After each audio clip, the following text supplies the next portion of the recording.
इसी के साथ साथ हेल्थ वर्कर्स के लिए, कोरोना वॉरियर्स के लिए भी वैक्सीन की एक और डोज यानी कि बूस्टर डोज उपलब्ध होगी।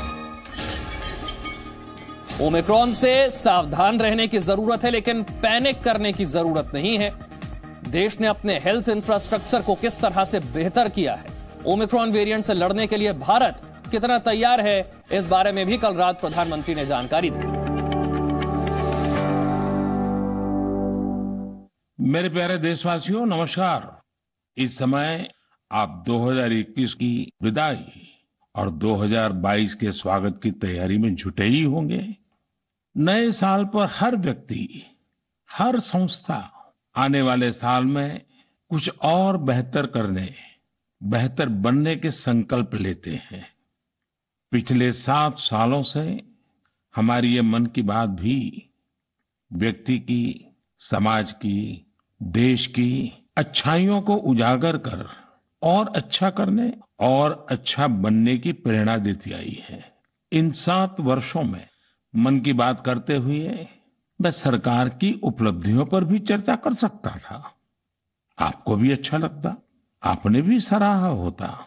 लेकिन ये मेरा दशकों का अनुभव है कि मीडिया की चमक दमक से दूर, अखबारों की सुर्खियों से दूर कोटि-कोटि लोग हैं जो बहुत कुछ अच्छा कर रहे हैं। वो देश के आने वाले कल के लिए अपना आज खपा रहे हैं। वो देश की आने वाली पीढ़ियों के लिए अपने प्रयासों पर आज जी जान से जुटे रहते हैं। ऐसे लोगों की बात बहुत सुकून देती है, गहरी प्रेरणा देती है। मेरे लिए मन की बात हमेशा से ऐसे ही लोगों के प्रयासों से भरा हुआ, खिला हुआ, सजा हुआ एक सुंदर उपवन रहा है। और मन की बात में तो हर महीने मेरी मशक्कत ही इस बात पर होती है, इस उपवन की कौन सी पंखुड़ी आपके बीच लेकर के आऊं। मुझे खुशी है कि हमारी बहुरत्ना वसुंधरा के पुण्य कार्यों का अविरल प्रवाह निरंतर बहता रहता है। और आज जब देश अमृत महोत्सव मना रहा है, तो ये जो जनशक्ति है, जन जन की शक्ति है, उसका उल्लेख, उसके प्रयास, उसका परिश्रम भारत के और मानवता के उज्जवल भविष्य के लिए एक तरह से गारंटी देता है। साथियों, ये जनशक्ति की ही ताकत है, सबका प्रयास है कि भारत 100 साल में आई सबसे बड़ी महामारी से लड़ सका। हम हर मुश्किल समय में एक दूसरे के साथ एक परिवार की तरह खड़े रहे। अपने मोहल्ले या शहर में किसी की मदद करना हो, जिससे जो बना उससे ज्यादा करने की कोशिश की। आज विश्व में वैक्सीनेशन के जो आंकड़े हैं, उनकी तुलना भारत से करें तो लगता है कि देश ने कितना अभूतपूर्व काम किया है, कितना बड़ा लक्ष्य हासिल किया है। वैक्सीन की 140 करोड़ डोज के पड़ाव को पार करना प्रत्येक भारतवासी की अपनी उपलब्धि है। ये प्रत्येक भारतीय का व्यवस्था पर भरोसा दिखाता है, विज्ञान पर भरोसा दिखाता है, वैज्ञानिकों पर भरोसा दिखाता है और समाज के प्रति अपने दायित्वों को निभा रहे हम भारतीयों की इच्छा शक्ति का प्रमाण भी है। लेकिन साथियों, हमें ये भी ध्यान रखना है कि कोरोना का एक नया वेरिएंट दस्तक दे चुका है। पिछले 2 वर्षों का हमारा अनुभव है कि इस वैश्विक महामारी को परास्त करने के लिए एक नागरिक के तौर पर हमारा खुद का प्रयास बहुत महत्वपूर्ण है। ये जो नया ओमिक्रॉन वेरिएंट आया है, उसका अध्ययन हमारे वैज्ञानिक लगातार कर रहे हैं। हर रोज नया डेटा उन्हें मिल रहा है, उनके सुझावों पर काम हो रहा है। ऐसे में स्वयं की सजगता, स्वयं का अनुशासन कोरोना के इस वेरिएंट के खिलाफ देश की बहुत बड़ी शक्ति है। हमारी सामूहिक शक्ति ही कोरोना को परास्त करेगी। इसी दायित्व बोध के साथ हमें 2022 में प्रवेश करना है। मेरे प्यारे देशवासियों, महाभारत के युद्ध के समय भगवान श्री कृष्ण ने अर्जुन को कहा था, नभः स्पृशम दीप्तम, यानी गर्व के साथ आकाश को छूना। ये भारतीय वायुसेना का आदर्श वाक्य भी है। मां भारती की सेवा में लगे अनेक जीवन आकाश की इन बुलंदियों को रोज गर्व से छूते हैं, हमें बहुत कुछ सिखाते हैं। ऐसा ही एक जीवन रहा ग्रुप कैप्टन वरुण सिंह का। वरुण सिंह उस हेलीकॉप्टर को उड़ा रहे थे जो इस महीने तमिलनाडु में हादसे का शिकार हो गया। उस हादसे में हमने देश के पहले सीडीएस जनरल बिपिन रावत और उनकी पत्नी समेत कई वीरों को खो दिया। वरुण सिंह भी मौत से कई दिन तक जाबाजी से लड़े, लेकिन फिर वो भी हमें छोड़कर चले गए। वरुण जब अस्पताल में थे, उस समय मैंने सोशल मीडिया पर कुछ ऐसा देखा जो मेरे हृदय को छू गया। इस साल अगस्त में ही उन्हें शौर्य चक्र दिया गया था। इस सम्मान के बाद उन्होंने अपने स्कूल के प्रिंसिपल को एक चिट्ठी लिखी थी। इस चिट्ठी को पढ़कर मेरे मन में पहला विचार यही आया कि सफलता के शीर्ष पर पहुंचकर भी वे जड़ों को सींचना नहीं भूले। दूसरा कि जब उनके पास सेलिब्रेट करने का समय था तो उन्होंने आने वाली पीढ़ियों की चिंता की। वो चाहते थे कि जिस स्कूल में वो पढ़े वहां के विद्यार्थियों की जिंदगी भी एक सेलिब्रेशन बने। अपने पत्र में वरुण सिंह जी ने अपने पराक्रम का बखान नहीं किया, बल्कि अपनी असफलताओं की बात की। कैसे उन्होंने अपनी कमियों को काबिलियत में बदला, इसकी बात की। इस पत्र में एक जगह उन्होंने लिखा है, it is okay to be mediocre, not everyone will excel at school and not everyone will be able to score in the 90s. If you do, it is an amazing achievement and must be applauded. However, if you don't think that you are meant to be mediocre. You may be mediocre in school, but it is by no means a measure of things to come in life. Find your calling. It could be art, music, graphic design, literature, etc. Whatever you work towards, be dedicated, do your best. Never go to bed thinking, I could have put in more efforts. साथियों, औसत से असाधारण बनने का उन्होंने जो मंत्र दिया है, वो भी उतना ही महत्वपूर्ण है। इसी पत्र में वरुण सिंह ने लिखा है, Never lose hope. Never think that you cannot be good at what you want to be. It will not come easy. It will take sacrifice of time and comfort. I was mediocre and today I have reached difficult milestone in my career. Do not think that 12th board marks decide what you are capable of achieving in life. Believe in yourself and work towards it. Varun ने लिखा था कि अगर वो एक भी student को प्रेरणा दे सके तो ये भी बहुत होगा। लेकिन आज मैं कहना चाहूंगा, उन्होंने पूरे देश को प्रेरित किया है। उनका लेटर भले ही केवल स्टूडेंट से बात करता हो, लेकिन उन्होंने हमारे पूरे समाज को संदेश दिया है। साथियों, हर साल मैं ऐसे ही विषयों पर विद्यार्थियों के साथ परीक्षा पर चर्चा करता हूं। इस साल भी एग्जाम से पहले मैं स्टूडेंट्स के साथ चर्चा करने की प्लानिंग कर रहा हूं। इस कार्यक्रम के लिए 2 दिन बाद 28 दिसंबर से mygov.in पर रजिस्ट्रेशन भी शुरू होने जा रहा है। ये रजिस्ट्रेशन 28 दिसंबर से 20 जनवरी तक चलेगा। इसके लिए क्लास 9 से 12 तक के स्टूडेंट्स, टीचर्स और पेरेंट्स के लिए ऑनलाइन कंपटीशन भी आयोजित होगा। मैं चाहूंगा कि आप सब इसमें जरूर हिस्सा लें आपसे मुलाकात करने का मौका मिलेगा। हम सब मिलकर परीक्षा, करियर, सफलता और विद्यार्थी जीवन से जुड़े अनेक पहलुओं पर मंथन करेंगे। मेरे प्यारे देशवासियों, मन की बात में अब मैं आपको कुछ सुनाने जा रहा हूं जो सरहद के पार कहीं बहुत दूर से आई है। ये आपको आनंदित भी करेंगी और हैरान भी कर देंगी। वंदे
मुझे पूरा विश्वास है कि ये सुनकर आपको बहुत अच्छा लगा होगा, गर्व की अनुभूति हुई होगी।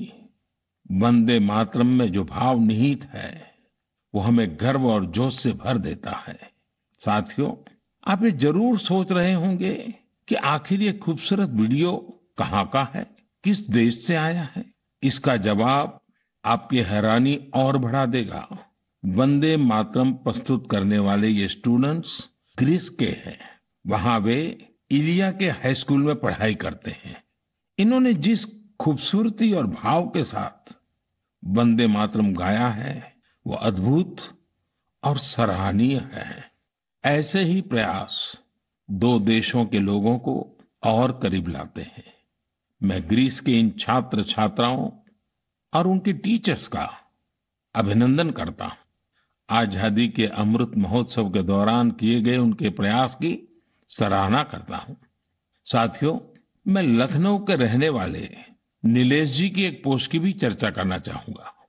नीलेश जी ने लखनऊ में हुए एक अनूठे ड्रोन शो की बहुत प्रशंसा की है। ये ड्रोन शो लखनऊ के रेसिडेंसी क्षेत्र में आयोजित किया गया था। 1857 के पहले स्वतंत्रता संग्राम की गवाही रेसिडेंसी की दीवारों पर आज भी नजर आती है। रेसिडेंसी में हुए ड्रोन शो में भारतीय स्वतंत्रता संग्राम के अलग अलग पहलुओं को जीवंत बनाया गया। चाहे चौरी चौरा आंदोलन हो, काकोरी ट्रेन की घटना हो या फिर नेताजी सुभाष बाबू का अदम्य साहस और पराक्रम, इस ड्रोन शो ने सबका दिल जीत लिया। आप भी इसी तरह अपने शहरों के, गांवों के आजादी के आंदोलन से जुड़े अनूठे पहलुओं को लोगों के सामने ला सकते हैं। इसमें टेक्नोलॉजी की भी खूब मदद ले सकते हैं। आजादी का अमृत महोत्सव हमें आजादी की जंग की स्मृतियों को जीने का अवसर देता है, उसको अनुभव करने का अवसर देता है। ये देश के लिए नए संकल्प लेने का, कुछ कर गुजरने की इच्छा शक्ति दिखाने का प्रेरक उत्सव है, प्रेरक अवसर है। आइए स्वतंत्रता संग्राम की महान विभूतियों से प्रेरित होते रहें, देश के लिए अपने प्रयास और मजबूत करते रहें। मेरे प्यारे देशवासियों, हमारा भारत कई अनेक असाधारण प्रतिभाओं से संपन्न है, जिनका कृतित्व दूसरों को भी कुछ करने के लिए प्रेरित करता है। ऐसे ही एक व्यक्ति हैं तेलंगाना के डॉक्टर कुरेला विट्ठलाचार्य जी। उनकी उम्र 84 साल है। विट्ठलाचार्य जी इसकी मिसाल है कि जब बात अपने सपने पूरे करने की हो तो उम्र कोई मायने नहीं रखती। साथियों, विठलाचार्य जी की बचपन से एक इच्छा थी, वो एक बड़ी सी लाइब्रेरी खोले। देश तब गुलाम था, कुछ परिस्थितियां ऐसी थी कि बचपन का वो सपना तब सपना ही रह गया। समय के साथ विठलाचार्य जी लेक्चरर बने, तेलुगु भाषा का गहन अध्ययन किया और उसी में कई सारी रचनाओं का सृजन भी किया। 6-7 साल पहले वो एक बार फिर अपना सपना पूरा करने में जुटे। उन्होंने खुद की किताबों से लाइब्रेरी की शुरुआत की, अपने जीवन भर की कमाई इसमें लगा दी। धीरे धीरे लोग इससे जुड़ते चले गए और योगदान करते गए। यदाद्री भुवनागिरी जिले के रमन्नापेट मंडल की इस लाइब्रेरी में करीब 2 लाख पुस्तकें हैं। विठलाचार्य जी कहते हैं कि पढ़ाई को लेकर उन्हें जिन मुश्किलों का सामना करना पड़ा, वो किसी और को न करना पड़े। उन्हें आज ये देखकर बहुत अच्छा लगता है कि बड़ी संख्या में स्टूडेंट्स को इसका लाभ मिल रहा है। उनके प्रयासों से प्रेरित होकर कई दूसरे गांवों के लोग भी लाइब्रेरी बनाने में जुटे हैं। साथियों, किताबें सिर्फ ज्ञान ही नहीं देती, बल्कि व्यक्तित्व भी संवारती हैं, जीवन को भी गढ़ती हैं। किताबें पढ़ने का शौक एक अद्भुत संतोष देता है। आजकल मैं देखता हूं कि लोग ये बहुत गर्व से बताते हैं कि इस साल मैंने इतनी किताबें पढ़ी, अब आगे मुझे ये किताबें और पढ़नी है। ये एक अच्छा ट्रेंड है जिसे और बढ़ाना चाहिए। मैं भी मन की बात के श्रोताओं से कहूंगा कि आप इस वर्ष की अपनी उन 5 किताबों के बारे में बताएं जो आपकी पसंदीदा रही हैं। इस तरह से आप 2022 में दूसरे पाठकों को अच्छी किताबें चुनने में भी मदद कर सकेंगे। ऐसे समय में जब हमारा स्क्रीन टाइम बढ़ रहा है, बुक रीडिंग अधिक से अधिक पॉपुलर बने, इसके लिए भी हमें मिलकर प्रयास करना होगा। मेरे प्यारे देशवासियों, हाल ही में मेरा ध्यान एक दिलचस्प प्रयास की ओर गया है। ये कोशिश हमारे प्राचीन ग्रंथों और सांस्कृतिक मूल्यों को भारत ही नहीं बल्कि दुनिया भर में लोकप्रिय बनाने की है। पुणे में भंडारकर ओरिएंटल रिसर्च इंस्टीट्यूट नाम का एक सेंटर है। इस संस्थान ने दूसरे देशों के लोगों को महाभारत के महत्व से परिचित कराने के लिए ऑनलाइन कोर्स शुरू किया है। आप ये जानकर हैरान रह जाएंगे कि ये कोर्स भले अभी शुरू किया गया है, लेकिन इसमें जो कंटेंट पढ़ाया जाता है उसे तैयार करने की शुरुआत 100 साल से भी पहले हुई थी। जब इंस्टीट्यूट ने इससे जुड़ा कोर्स शुरू किया तो उसे जबरदस्त रिस्पांस मिला। मैं इस शानदार पहल की चर्चा इसलिए कर रहा हूं ताकि लोगों को पता चले कि हमारी परंपरा के विभिन्न पहलुओं को किस प्रकार मॉडर्न तरीके से प्रस्तुत किया जा रहा है। 7 समंदर पार बैठे लोगों तक इसका लाभ कैसे पहुंचे, इसके लिए भी इनोवेटिव तरीके अपनाए जा रहे हैं। साथियों, आज दुनिया भर में भारतीय संस्कृति के बारे में जानने को लेकर दिलचस्पी बढ़ रही है।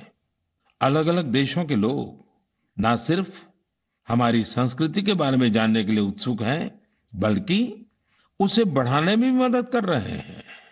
ऐसे ही एक व्यक्ति हैं सर्बियन स्कॉलर डॉक्टर मोमिर निकिच। इन्होंने एक बाइलिंगुअल संस्कृत सर्बियन डिक्शनरी तैयार की है। इस डिक्शनरी में शामिल किए गए संस्कृत के 70,000 से अधिक शब्दों का सर्बियन भाषा में अनुवाद किया गया है।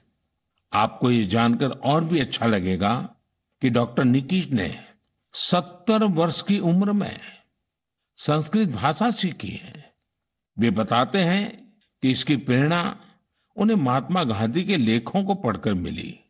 इसी प्रकार का उदाहरण मंगोलिया के 93 साल के प्रोफेसर जे गेंदेधरम का भी है। पिछले 4 दशकों में उन्होंने भारत के करीब 40 प्राचीन ग्रंथों, महाकाव्यों और रचनाओं का मंगोलियन भाषा में अनुवाद किया है। अपने देश में भी इस तरह के जज्बे के साथ बहुत लोग काम कर रहे हैं। मुझे गोवा के सागर मुले जी के प्रयासों के बारे में भी जानने को मिला है, जो सैकड़ों वर्ष पुरानी कावी चित्रकला को लुप्त होने से बचाने में जुटे हैं। कावी चित्रकला भारत के प्राचीन इतिहास को अपने आप में समेटे हैं। दरअसल काव का अर्थ होता है लाल मिट्टी। प्राचीन काल में इस कला में लाल मिट्टी का प्रयोग किया जाता था। गोवा में पुर्तगाली शासन के दौरान वहां से पलायन करने वाले लोगों ने दूसरे राज्यों के लोगों का भी इस अद्भुत चित्रकला से परिचय कराया। समय के साथ ये चित्रकला लुप्त होती जा रही थी, लेकिन सागर मुले जी ने इस कला में नई जान फूंक दी है। उनके इस प्रयास को भरपूर सराहना भी मिल रही है। साथियों, एक छोटी सी कोशिश, एक छोटा कदम भी हमारी समृद्ध कलाओं के रक्षण में बहुत बड़ा योगदान दे सकता है। अगर हमारे देश के लोग ठान लें तो देश भर में हमारी प्राचीन कलाओं को सजाने, संवारने और बचाने का जज्बा एक जन आंदोलन का रूप ले सकता है। मैंने यहाँ कुछ ही प्रयासों के बारे में बात की है। देश भर में इस तरह के अनेक प्रयास हो रहे हैं। आप उनकी जानकारी नमो ऐप के जरिए मुझ तक जरूर पहुंचाएं। मेरे प्यारे देशवासियों, अरुणाचल प्रदेश के लोगों ने साल भर से एक अनूठा अभियान चला रखा है और उसे नाम दिया है Arunachal Pradesh air gun surrender अभियान। इस अभियान में लोग स्वेच्छा से अपनी एयरगन सरेंडर कर रहे हैं। जानते हैं क्यों? ताकि अरुणाचल प्रदेश में पक्षियों का अंधाधुंध शिकार रुक सके। साथियों, अरुणाचल प्रदेश पक्षियों की 500 से भी अधिक प्रजातियों का घर है। इनमें कुछ ऐसी देसी प्रजातियां भी शामिल हैं जो दुनिया में कहीं और नहीं पाई जाती हैं। लेकिन धीरे धीरे अब जंगलों में पक्षियों की संख्या में कमी आने लगी है। इसे सुधारने के लिए ही अब ये एयरगन सरेंडर अभियान चल रहा है। पिछले कुछ महीनों में पहाड़ से मैदानी इलाकों तक, एक कम्युनिटी से लेकर दूसरी कम्युनिटी तक, राज्य में हर तरफ लोगों ने इसे खुले दिल से अपनाया है। अरुणाचल के लोग अपनी मर्जी से अब तक 1600 से ज्यादा एयरगन सरेंडर कर चुके हैं। मैं अरुणाचल के लोगों की इसके लिए प्रशंसा करता हूं, उनका अभिनंदन करता हूं। मेरे प्यारे देशवासियों, आप सभी की ओर से 2022 से जुड़े बहुत सारे संदेश और सुझाव आए हैं। एक विषय हर बार की तरह अधिकांश लोगों के संदेशों में है। ये है स्वच्छता और स्वच्छ भारत का। स्वच्छता का ये संकल्प अनुशासन से, सजगता से और समर्पण से ही पूरा होगा। हम एनसीसी कैडेट द्वारा शुरू किए गए पुनीत सागर अभियान में भी इसकी झलक देख सकते हैं। इस अभियान में 30,000 से अधिक एनसीसी कैडेट शामिल हुए। एनसीसी के इन कैडेट्स ने बीचेस पर सफाई की, वहां से प्लास्टिक कचरा हटाकर उसे रिसाइकलिंग के लिए इकट्ठा किया। हमारे बीचेस, हमारे पहाड़, ये हमारे घूमने लायक तभी होते हैं जब वहां साफ सफाई हो। बहुत से लोग किसी जगह जाने का सपना जिंदगी भर देखते हैं, लेकिन जब वहां जाते हैं तो जाने अनजाने कचरा भी फैला आते हैं। ये हर देशवासी की जिम्मेदारी है कि जो जगह हमें इतनी खुशी देती है, हम उन्हें अस्वच्छ न करें। साथियों, मुझे साफ वाटर नाम से एक स्टार्टअप के बारे में पता चला है, जिसे कुछ युवाओं ने शुरू किया है। ये आर्टिफिशियल इंटेलिजेंस और इंटरनेट ऑफ थिंग्स की मदद से लोगों को उनके इलाके में पानी की शुद्धता और क्वालिटी से जुड़ी जानकारी देगा। ये स्वच्छता का ही तो एक अगला चरण है। लोगों के स्वच्छ और स्वस्थ भविष्य के लिए इस स्टार्टअप की अहमियत को देखते हुए इसे एक ग्लोबल अवार्ड भी मिला है। साथियों, एक कदम स्वच्छता की ओर इस प्रयास में संस्थाएं हो या सरकार, सभी की महत्वपूर्ण भूमिका है। आप सब जानते हैं कि पहले सरकारी दफ्तरों में पुरानी फाइलों और कागजों का कितना ढेर रहता था। जब से सरकार ने पुराने तौर तरीकों को बदलना शुरू किया है, ये फाइल्स और कागज के ढेर डिजिटाइज होकर कंप्यूटर के फोल्डर में समाते जा रहे हैं। जितना पुराना और पेंडिंग मटेरियल है, उसे हटाने के लिए मंत्रालयों और विभागों में विशेष अभियान भी चलाए जा रहे हैं। इस अभियान से कुछ बड़ी ही इंटरेस्टिंग चीजें हुई हैं। डिपार्टमेंट ऑफ पोस्ट में जब ये सफाई अभियान चला तो वहां का जंकयार्ड पूरी तरह खाली हो गया। अब इस जंकयार्ड को कोर्टयार्ड और कैफेटेरिया में बदल दिया गया है। एक और जंकयार्ड टू व्हीलर्स के लिए पार्किंग स्पेस बना लिया गया है। इसी तरह पर्यावरण मंत्रालय ने अपनी खाली हुए जंकयार्ड को वेलनेस सेंटर में बदल दिया। शहरी कार्य मंत्रालय ने तो एक स्वच्छ एटीएम भी लगाया है। इसका उद्देश्य है कि लोग कचरा दें और बदले में कैश लेकर जाएं।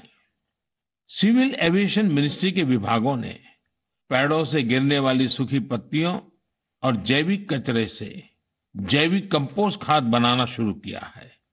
ये विभाग वेस्ट पेपर से स्टेशनरी भी बनाने का काम कर रहे हैं। हमारे सरकारी विभाग भी स्वच्छता जैसे विषय पर इतने इनोवेटिव हो सकते हैं। कुछ साल पहले तक किसी को इसका भरोसा भी नहीं होता था, लेकिन आज ये व्यवस्था का हिस्सा बनता जा रहा है। यही तो देश की नई सोच है, जिसका नेतृत्व सारे देशवासी मिलकर कर रहे हैं। मेरे प्यारे देशवासियों, मन की बात में इस बार भी हमने ढेर सारे विषयों पर बात की। हर बार की तरह एक महीने बाद हम फिर मिलेंगे, लेकिन 2022 में हर नई शुरुआत अपने सामर्थ्य को पहचानने का भी एक अवसर लाती है। जिन लक्ष्यों की पहले हम कल्पना भी नहीं करते थे, आज देश उनके लिए प्रयास कर रहा है। हमारे यहाँ कहा गया है, क्षणशः कणशश्चैव विद्याम अर्थंच साधयेत्। क्षणे नष्टे कुतो विद्या, कणे नष्टे कुतो धनम। यानी जब हमें विद्या अर्जित करनी हो, कुछ नया सीखना हो, करना हो, तो हमें हर एक क्षण का इस्तेमाल करना चाहिए। और जब हमें धन अर्जन करना हो, यानी उन्नति प्रगति करनी हो, तो हर एक कण का यानी हर संसाधन का समुचित इस्तेमाल करना चाहिए।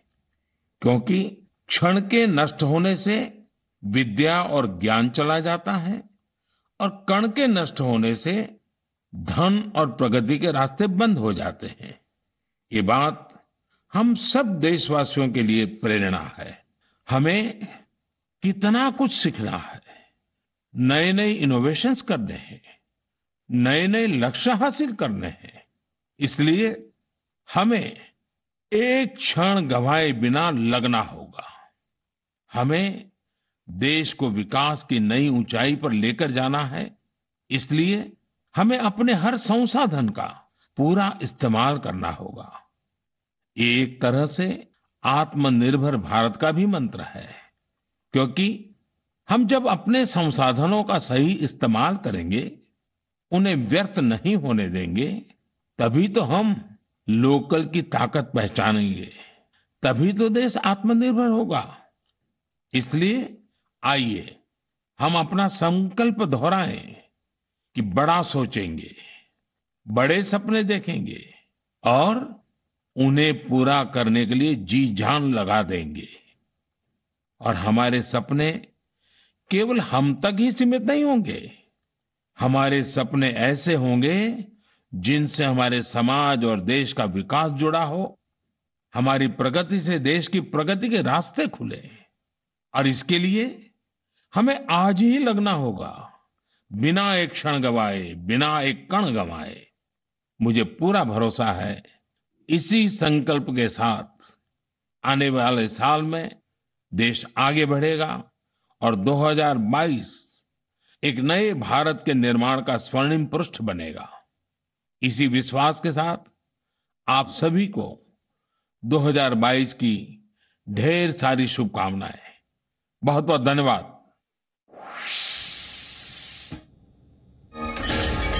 नए साल की शुभकामनाएं भी दी और ओमिक्रॉन नया जो वेरिएंट है उससे लेकर किस तरह से सावधान रहना है इस पर भी बात की। कल भी प्रधानमंत्री ने ओमिक्रॉन वेरिएंट को लेकर सतर्क किया था देश को और आज भी किया है। कोरोना के खिलाफ लड़ाई अभी खत्म नहीं हुई है, इस बात पर एक बार फिर जोर दिया है। कोरोना का नया वेरिएंट ओमिक्रॉन, इससे सावधान रहने की जरूरत है। और साथ ही साथ ग्रुप कैप्टन वरुण सिंह की भी उन्होंने बात की, जिन्होंने अपना जीवन देश को समर्पित कर दिया। हेलीकॉप्टर हादसे में किस तरह से ग्रुप कैप्टन वरुण सिंह का निधन हुआ और साथ ही जनरल बिपिन रावत को भी प्रधानमंत्री ने याद किया। मां भारती की सेवा में लगे अनेक जीवन आकाश की इन बुलंदियों को रोज गर्व से छूते हैं, हमें बहुत कुछ सिखाते हैं। ऐसा ही एक जीवन रहा ग्रुप कैप्टन वरुण सिंह का। वरुण सिंह उस हेलीकॉप्टर को उड़ा रहे थे जो इस महीने तमिलनाडु में हादसे का शिकार हो गया।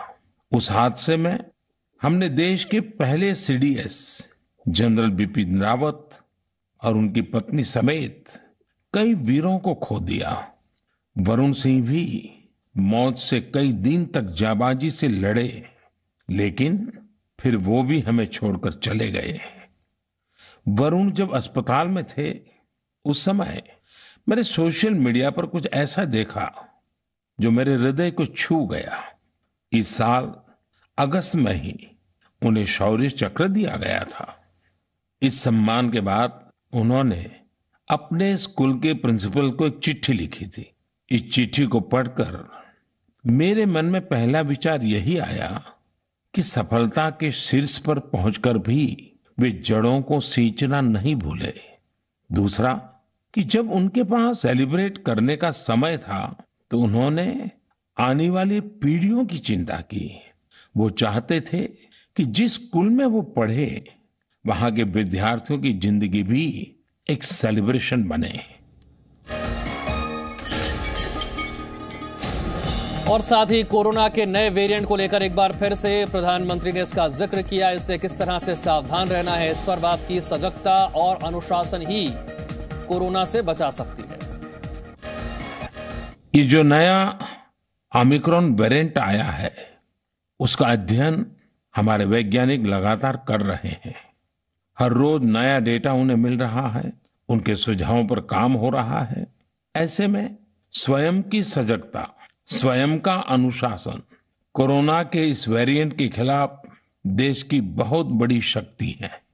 हमारी सामूहिक शक्ति ही कोरोना को परास्त करेगी। इसी दायित्व बोध के साथ हमें 2022 में प्रवेश करना है। आज विश्व में वैक्सीनेशन के जो आंकड़े हैं उनकी तुलना भारत से करें तो लगता है कि देश ने कितना अभूतपूर्व काम किया है, कितना बड़ा लक्ष्य हासिल किया है।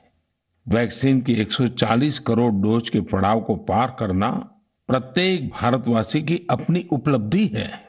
ये प्रत्येक भारतीय का व्यवस्था पर भरोसा दिखाता है, विज्ञान पर भरोसा दिखाता है, वैज्ञानिकों पर भरोसा दिखाता है और समाज के प्रति अपने दायित्वों को निभा रहे हम भारतीयों की इच्छा शक्ति का प्रमाण भी है।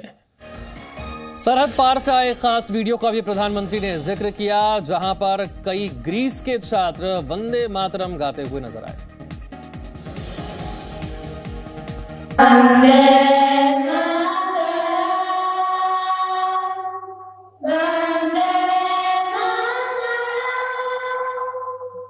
Shut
Presenting V News app, available on Google Play and App Store. Download it now.